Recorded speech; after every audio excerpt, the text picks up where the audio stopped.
Assalamualaikum warahmatullahi wabarakatuh. Alhamdulillah, puji dan syukur kita panjatkan kehadirat Allah Subhanahu wa Ta'ala.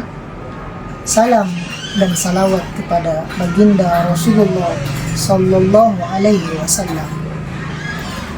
Baik anak-anakku sekalian, hari ini kita akan belajar materi fikih atau bidang studi fikih dengan pokok bahasan sujud syukur. Dalam hidup ini, kita tidak pernah terlepas dari nikmat Allah Subhanahu wa Ta'ala. Udara yang kita hirup, makanan, minuman yang setiap hari kita konsumsi, tempat tinggal, dan lain-lain semuanya merupakan nikmat Allah Subhanahu wa Ta'ala yang dianugerahkan kepada kita. Bersyukur tidak hanya semata-mata saat mendapat kesenangan maupun nikmat saja, melainkan saat kamu terhindar dari mara bahaya atau musibah, karena Allah Subhanahu wa Ta'ala telah memberikan keselamatan. Sudah menjadi kewajiban bagi kita untuk selalu bersyukur atas nikmat yang diberikan oleh Allah Subhanahu wa Ta'ala dengan membaca Alhamdulillahi Rabbil Alamin dan menggunakan nikmat itu untuk kebaikan. Selain itu, dalam keadaan tertentu kita bahkan dianjurkan untuk mengungkapkan syukur dengan bersujud. Hal inilah yang akan kita pelajari pada pertemuan hari ini, yaitu sujud syukur. Yang pertama, apa itu sebenarnya sujud syukur?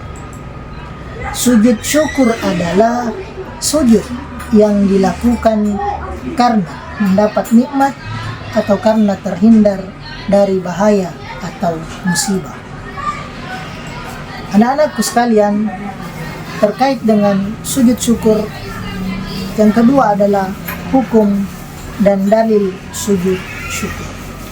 Bersyukur kepada Allah Subhanahu wa Ta'ala adalah kewajiban kita sebagai hambanya.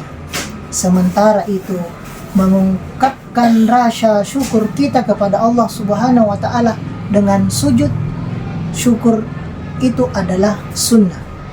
Rasulullah Sallallahu Alaihi Wasallam bersabda, "An Abi Bakrata anna Nabiyya Sallallahu Alaihi Wasallam kana idza atahu amrun yassuruhu aw bussira bihi sajidan syukran lillahi ta'ala."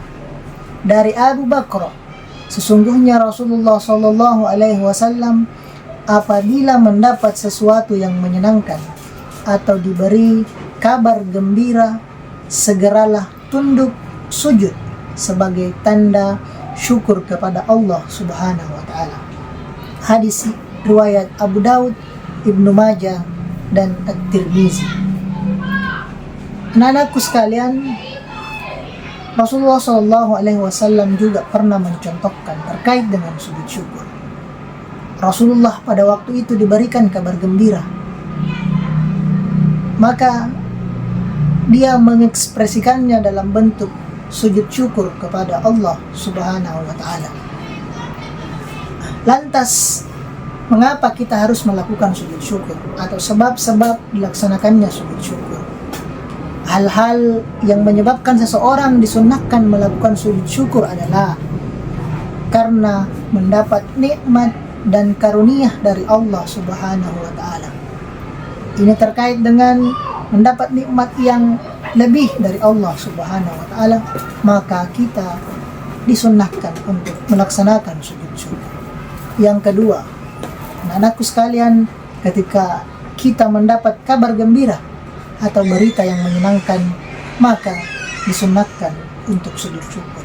Yang mana contohnya, misalnya anak-anakku sekalian mendapatkan kabar bahwa ranking 1 ataukah lulus di perguruan tinggi dan sebagainya, lulus ujian dan sebagainya, maka disunnahkan untuk melaksanakan sujud syukur. Yang ketiga, pada saat terhindar atau selamat dari kecelakaan atau musibah yang akan menimpa kita. Di jalan kita tidak tahu bagaimana perjalanan kita, tiba-tiba saja ada kecelakaan, tapi itu tidak mengenai kita, ataukah ada pohon tumbang, ataukah ada bencana alam, kemudian kita selamat, maka marilah kita untuk melaksanakan sujud syukur. Anak-anakku sekalian, syarat dan rukun sujud syukur. Syarat sujud syukur yang pertama itu harus suci dari hadas dan najis, baik badan, pakaian maupun tempat untuk kita melaksanakan sujud syukur. Yang kedua, menghadap kiblat sebagaimana sholat. Jika kita mengetahui arah kiblat, kondisi dalam keadaan tidak mengetahui arah kiblat, maka boleh menghadap ke tempat yang lain. Yang ketiga, menutup aurat. Terkait dengan rukun sujud syukur, yang pertama, niat, yaitu menyengaja mengerjakan sujud syukur. Niat itu tidak perlu diucapkan, sama halnya niat dalam sholat. Yang kedua, takbiratul ihram dengan membaca Allahu Akbar. Yang ketiga, sujud sambil membaca doa sujud syukur, duduk sesudah sujud tanpa membaca tasyahud.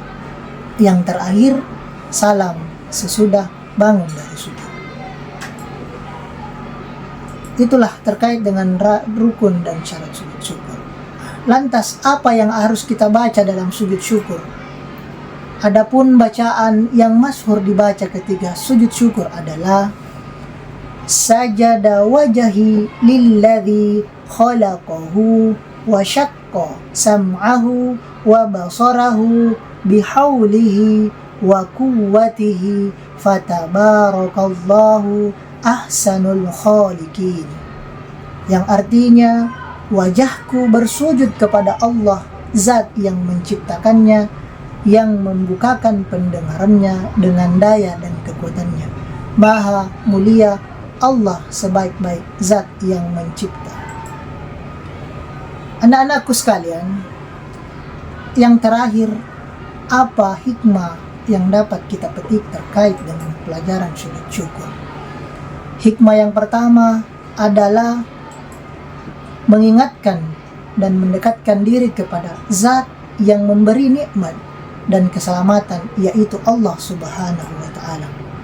Yang kedua, menghindarkan diri dari sifat sombong, karena apa yang kita peroleh semuanya berasal dari Allah Subhanahu wa Ta'ala.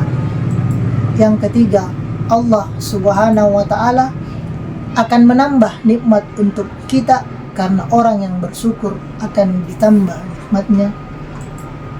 Sebagai bentuk ungkapan kepasrahan seorang hamba kepada Tuhannya, mendapatkan pahala di akhirat, akan disediakan tempat yang istimewa bagi mereka yang pandai bersyukur.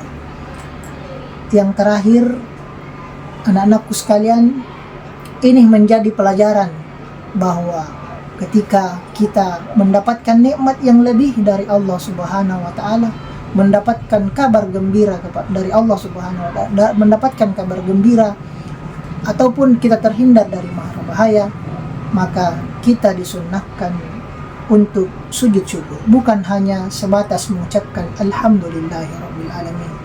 Sekian pertemuan kita pada hari ini. Marilah kita menutup dengan bersama-sama membaca doa kafarat majlis. Subhanakallahumma wa bihamdik, asyhadu an la ilaha illa anta, astaghfiruka wa atubu ilaik. Assalamualaikum warahmatullahi wabarakatuh.